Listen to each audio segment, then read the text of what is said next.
السلام علیکم ورحمۃ اللہ وبرکاتہ۔ میرے محترم دوستو، راستے سے تکلیف دہ چیز کا ہٹانا۔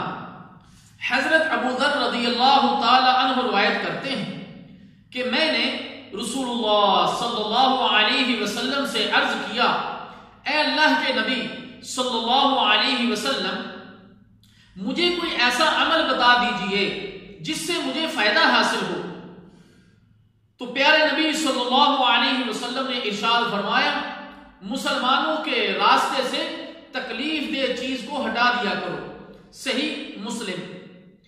اسی طرح سیدنا ابو برزہ اسلمی رضی اللہ تعالی عنہ بیان کرتے ہیں، میں نے رسول اللہ صلی اللہ علیہ وسلم سے پوچھا، اے اللہ کے نبی صلی اللہ علیہ وسلم، مجھے ایسی چیز بتا دیں جس سے میں دین میں فائدہ حاصل کرتا رہوں۔